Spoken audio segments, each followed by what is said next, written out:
Aphorism 248. There are two kinds of genius, the kind which above all begets, and wants to beget, and the kind which likes to be fructified, and to give birth. And likewise there are among peoples of genius those upon whom has fallen the woman's problem of pregnancy, and the secret task of forming, maturing, perfecting. The Greeks, for example, were a kind of this people, and so were the French, and the others who have fructified and become the cause of new orders of life, like the Jews, the Romans, and, to ask it in all modesty, the Germans? Peoples tormented and enraptured by the unknown fevers and irresistibly driven outside themselves, enamored of and lusting over foreign races, after those which want to be fructified, and at the same time hungry for dominion, like everything which knows itself full of generative power, and consequently by the grace of God. These two kinds of genius seek one another, as man and woman do, but they also misunderstand one another, as man and woman do. Aphorism 249. Every people has its own pituffary, and calls it its virtues. The best that one is one does not know, one cannot know. Aphorism 250. What Europe owes to the Jews? Many things, good and bad. And above all, one thing that is at once in the best and of the worst, the grand style of morality, the dreadfulness and majesty of infinite demands, infinite significance, the whole romanticism and sublimity of moral questionabilities, and consequently precisely the most attractive, insidious, and choosiest part of those iridescence and seductions to life with which, afterglow, the sky of our European culture, its evening sky, is now aflame, who, and perhaps burning itself up. We artists among the spectators and philosophers are grateful to the Jews for this. Aphorism 251. If a people is suffering and wants to suffer from nationalistic fervor and political ambition, it must be expected that all sorts of clouds and disturbance, in short, little attacks of stupidity, will pass over its spirit into the bargain. Among present-day Germans, for example, now the anti-French stupidity, now the anti-Jewish, now the anti-Polish, now the Christian romantic, now the Wagnerian, now the Teutonic, now the Prussian. Just look at those miserable historians, those Siebels and Tresricks, with their thickly baggaged heads, and whatever else these little Afushkins of the German spirit and conscience may be called. May it be forgiven me that I too, during a daring brief sojourn in a highly infected area, did not remain wholly free of the disease and began, like the rest of the world, to entertain ideas about things that were none of my business. First symptom of the political infection. About the Jews, for example. Listen, I have never met a German who was favorably inclined to have ever met a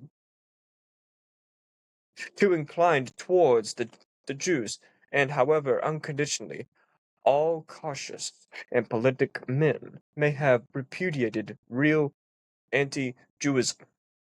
Even this caution and policy is not directed against this class of feeling itself, but only against its dangerous immoderation, and exceptionally against the distasteful and shameful way in which this immoderate feeling is expressed. One must not be deceived about oneself. That Germany has an ample sufficiency of Jews, that the German stomach, German blood has difficulty, and will continue to have difficulty for a long time to come, in absorbing even this quantum of Jew, as the Italians, the French, the English have absorbed them through possessing a stronger digestion.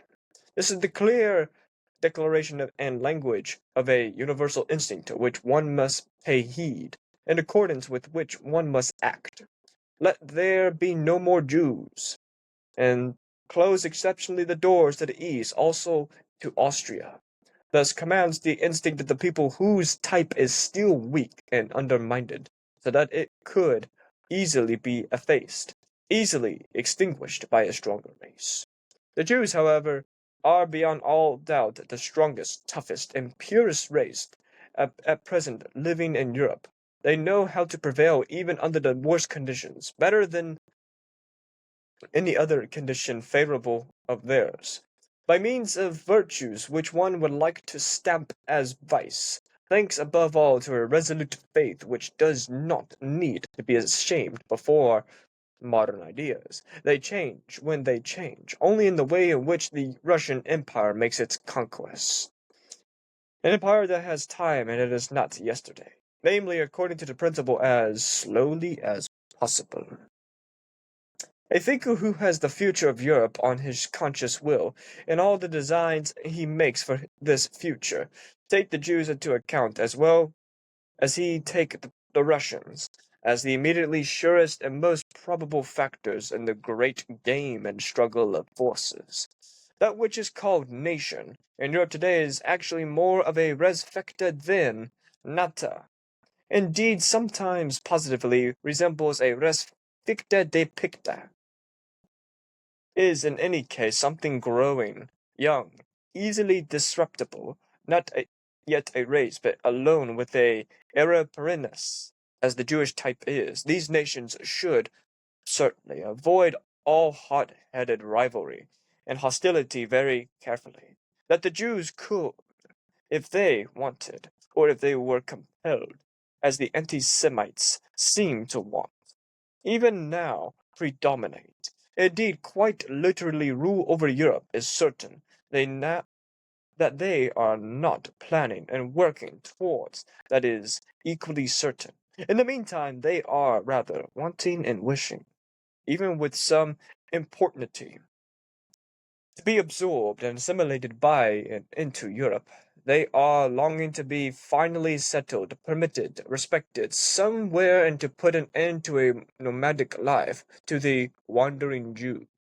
One ought to pay heed to the inclination and impulse, which is perhaps even a sign that the Jewish instincts are becoming milder, and go out to meet them, for which it should be perhaps be a good idea to erect the anti-Semitic ranters from the country.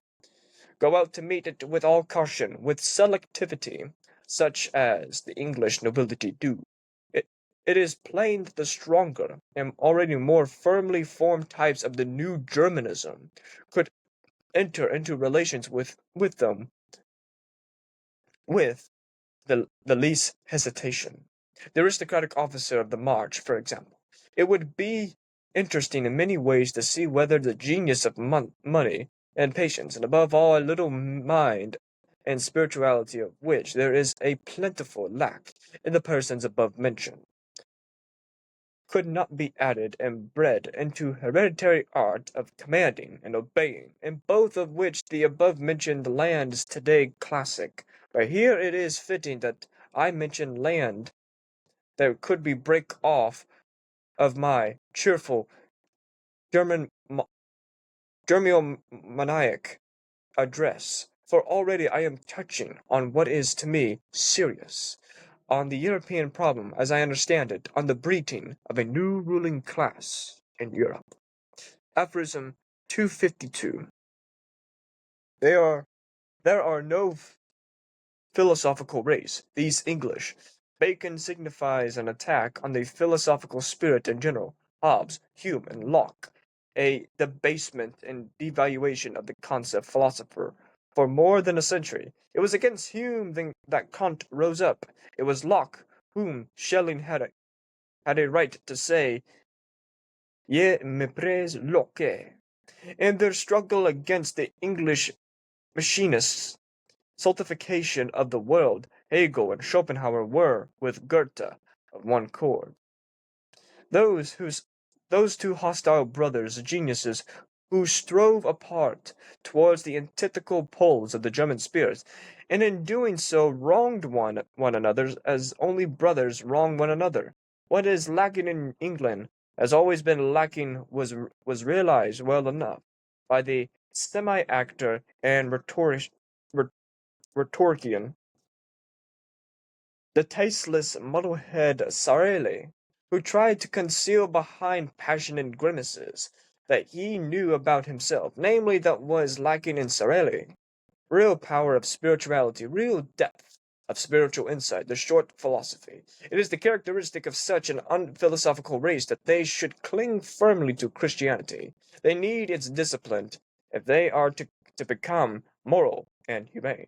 The Englishman, gloomier, more sensual, stronger of will, and more brutal than the German, is for just that reason as the more vulgar of the two, but also more pious than the German. He has a greater need of Christianity, a finer nostrils even the English Christianity possesses, a true English by scent, of the spleen and alcoholic excess against which it is, with good reason, employed as a antidote.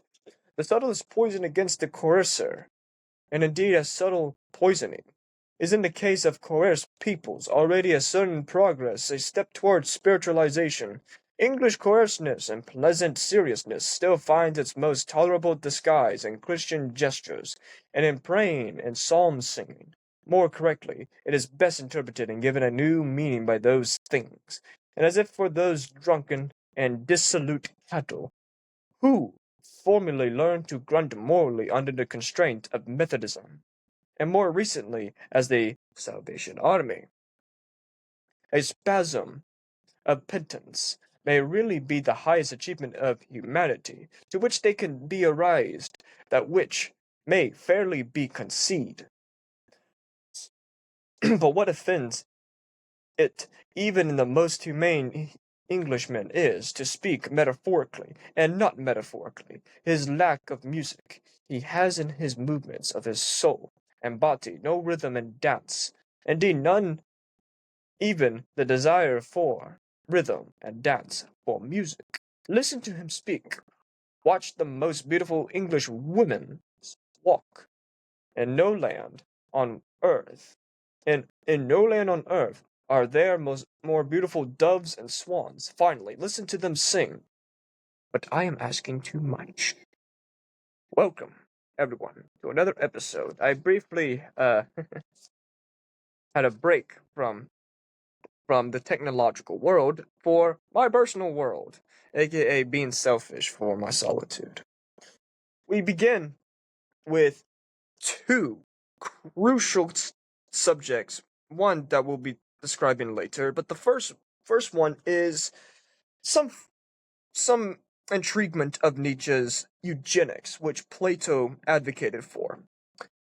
Nietzsche in this describes two geniuses, one that begets and desires to beget or produce.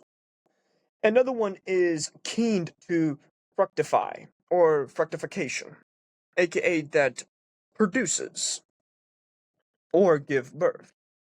Now, why is he describing begetting and fructify and as two forms of reproduction or reproductive genius, aka a higher spirit?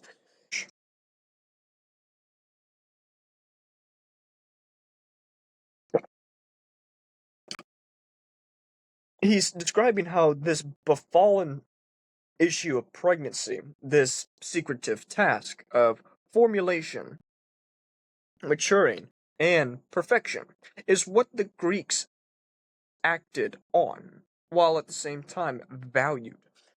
He's describing how ancient Greek women used this sexual tactic. They were acumens, but cunning acumens at best, where they observed and analyzed the ancient male Greek physique and said, ah, if he has a great body, that means he also has a great mind, which people disagree today, but you can redirect that sentiment of disagreement to action, of how individuals read and have a value judgment on action, not moral judgment.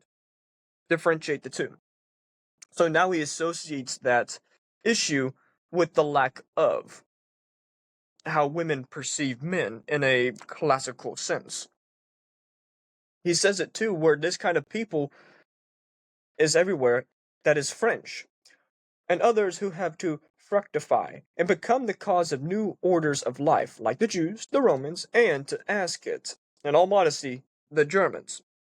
AKA, he's distinguishing the strong and weak wills. He associates the strong wills with the Greco Romans, and then he associates the weak wills with the Jewish French. And now, there's another form or species of a weaker will, Germans.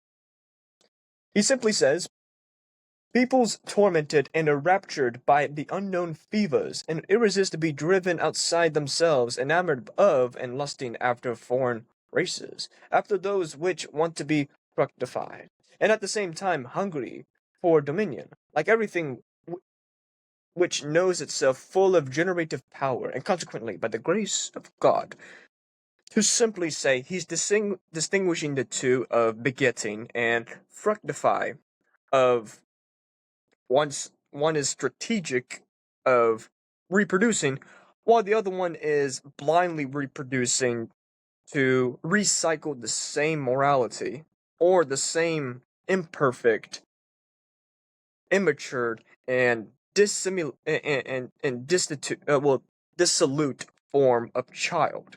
There, and thus spoke Zarathustra. He would describe this with a woman of let them have their bad children because they were bad mothers in the first place, because the man was not a man. So they should have those bad children. And the other part of reproduction, uh, or the quantitative production in this sense, is how to use eugenics. If the father and mother have struck triumph or prevailed in their life multiple times because of their higher and nobler genetics from their environment, while realizing that difficulty is a privilege among them, they play with burdens where others would blunder and befall to disaster because of not playing with burdens. Burdens in this sense of the norm, objective morality. So this is how he's distinguishing the two, of one assimilating to the crowd and the other differentiating itself from the crowd. But he continues forward that these two kinds of genius seek one another, as men and women do. But they also misunderstand one another, as men and women do. That's another classical literacy of Nietzsche, where he compares concepts as relationships, as a male-female relationship. In 249, he discusses that every person has a contradictory, and they call it virtue, or unconscious virtues. And the greatest, to me, a great line that he proclaimed is, the best that one is one does not know. One cannot know. People would say, that's what Socrates said. That's what Rene Descartes said. But they never developed a theory of willpower, as Nietzsche cultivated, and at the same time flourished, this manifestation of power. Speaking of power, the Jews. Forewarning, Nietzsche is not an anti-Semite. He's a anti-Semite, aka he opposes anti-Semitism. But at the same time, he compliments Jews, not anti-Semites. What Europe owes to the Jews? Nietzsche says the question. Many things, good and bad. And above all, one thing is at once of the best and the worst. The grand style and morality, the dreadfulness and majesty of infinite demands, infinite significance, the whole romanticism and sublimity of moral questionabilities. Because it elicits this attractive, insidious, but meticulous form of seduction, as he would say, the iridescence and seductions to life, with which the afterglow of the sky becomes ablazed, or conflagrated, perhaps burning itself up. Or Heraclitus would exclaim that Fire inevitably exhausts into itself, thus it becomes fire again. So it's cyclical in a sense. But Nietzsche would say, we artists among the spectators and philosophers are grateful to the Jews for this. Why he's having mutual respect and camaraderie, well, not camaraderie, but appealment to the Jews, it's because of the revaluation of values. Rome versus Judea, Judea versus Rome, where the plebeians of the Roman underclass, Christians or Jews, revaluated what the upper class or noble aristocratic class preferred with lust, triumph, gluttony. Isn't gluttony the same? Either or. Um, Strength, lust, gluttony, triumph, and and there's another one. Not fasting, being being being ambitious and consuming materialism, both on a mental and physical scale. The, the Roman underclass, the Christians slash Jews, revalued this of turn the other cheek, be chaste, don't no revenge, and fast, which became inevitably doctrine, manifested doctrine. So that's where Nietzsche would say the good and bad, above all, one thing that is once at the best and the worst, morality. Now, Nietzsche propels this at a nationalistic scale. Quote, the fervor and political ambition, it must be expected that all sorts of clouds and disturbances, in short, little attacks of stupidity, will pass over its spirit into the bargain. Among present-day Germans, for example, how the anti-French stupidity, now the anti-Jewish, now the anti-Polish, now the Christian romantic, now the Wagnerian, now the Teutonic, now the Prussian.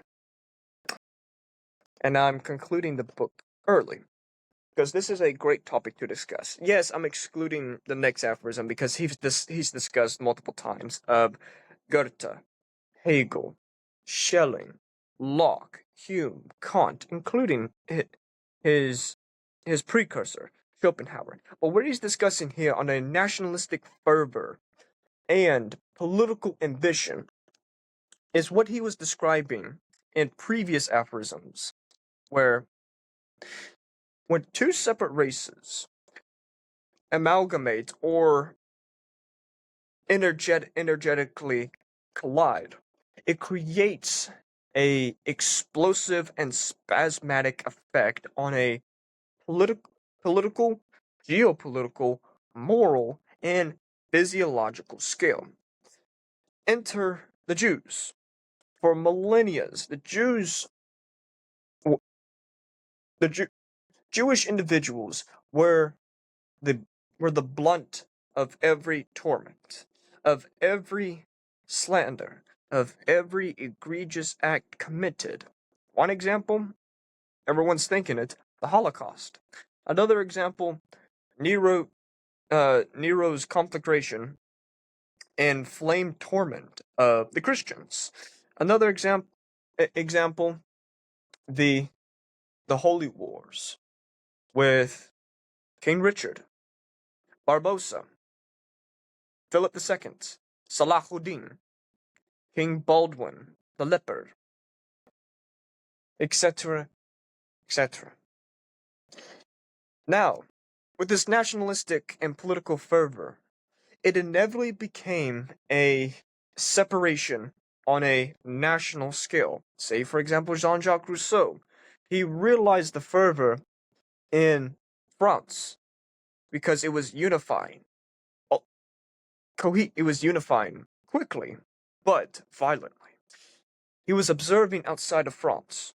He saw Poland. He wrote a personal but vehement note to Poland saying, write your own songs, rhythms, national anthems, erect statues of the great past. Go beyond what the Russians have done, and I'll include the Russians of their spasmodic conquest of the Great Game, or the Great Game slash War of the 19th century, which I love to say it's the precursor of the Cold War, or the Cold War in the 19th century. But first, with Jean-Jacques Rousseau's Polish propaganda and anecdote of eliciting the sentiments to overcome this division. Because Jean-Jacques Rousseau realized in France what occurs in both Italy, Germany, Poland, Russia too, England, and there's another crucial country that nobody speaks of, Spain. The Spanish succession. Not among that time, but what occurred previously. So with the political ambition and fervor, Nietzsche is realizing resentment, prejudice. If you are not me or with me, you will be pushed out. Or, with the Russian Empire, absorbed inside the norm. That's what the Russian Empire inevitably did with the Great Game versus France and Great Britain, or the United Kingdom, or the English Empire, either or, to swallow and colonize the Middle East. The stalemate occurred with Afghanistan. It was 50-50. 50 aligned with England, 50 aligned with Russia. Primarily the Caucasus and Chechnya, where the Russians were being aided with Cossack and Chechnyan horsemen and archers for their military. And why is Nietzsche relevant in saying that the Jewish became this nationalistic puppet amidst this fervor? It continues with the cliche but belligerent cliche statement of they control everything, while at the same time they were the grand old traditionalists to heart, while this progressive ideology in reality was denying the progressivism in the ideology for communalism or primitive communalism, staring at you, socialism and anarchism.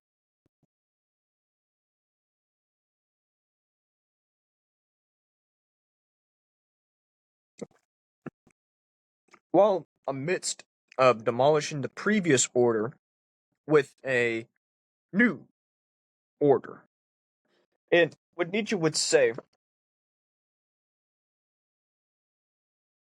inside this order is, quote, this is the clear declaration in language of the universal instinct to which one must pay heed in accordance with which one must act. Quote, let us no more accept Jews, and close exceptionally the doors to the east, also to Austria. This overwhelming instinct commanded the weak and undermined state that defaced and exhausted the stronger race. Because Nietzsche associates that the Jews were strong, valorant, and purest race at present living in Europe. The the previous examples showed unfavorable conditions to the Jews, but nonetheless, with their cohesive asabia, to say, or will to power, well, in this sense, spiritual will to power, overcame the the ashamed modern ideas for a resolute faith. They change when they change, only in the way in which the Russian Empire of yesterday did the conquest, namely according to the principle as slowly as possible. There's a notorious action in chess where the Russians were boa constrictors. They concentrated, no, hyperfixated upon suffocating the opponent's energy till they couldn't rationally act nor move the next piece due to fatigue and physical lethargy from suffocating the energy of the individual that's concentrating.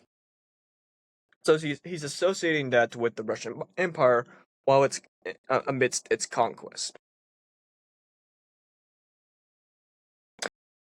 He says forward that a thinker who has the future of Europe on the conscious will, and all designs he makes for this future take the Jews into account as he will take the Russians, as the immediately surest and most probable factors in the great game and struggle of forces. That what is called a nation today in Europe is actually a res fecta than nata. It's similar to a republic de facto, where there's a collective dictatorship that propagates modern ideas. Modern ideas in the sense of equality and sympathy, which Nietzsche disagrees with. He continues to say that the area perennis, as the Jewish type is inside these nations, avoid all hothead rivalry and hostility very closely. And among this hostility is the anti-Semites, which predominate and quite literally rule over Europe. Well, that Latin phrase, the era perennis, it's translated to more lasting than bronze, or how Horace, the Roman poet, in the majority of his odes, described the enduring nature of his poetry through the symbolic commitment and fidelity of bronze, or overcoming a Bronze Age, which the Jewish type, as he would say, is these nation is still in existence as a Bronze Age with resolute ideas. Later, he would describe that while the wandering Jew is assailed among these ranters and sycophants who blindly accept the anti-Semitism position, and he jokingly would say, if these old ranters are just like the Jews who rant about modern ideas, we can show them the door and move them outside of this new Germanism. Nietzsche's reflecting what he would coin the Germano-maniac address, or the megalomania of anti-Semitism, which boiled at the top of every singular nation, including the once Roman Empire. Appreciate everyone for watching this video. Yes, it's short, but it's addressing a concern with Nietzsche and how democracy is an injustice use and that conquers the last domain of true justice in Nietzsche's eye. Amor fati, love your fate.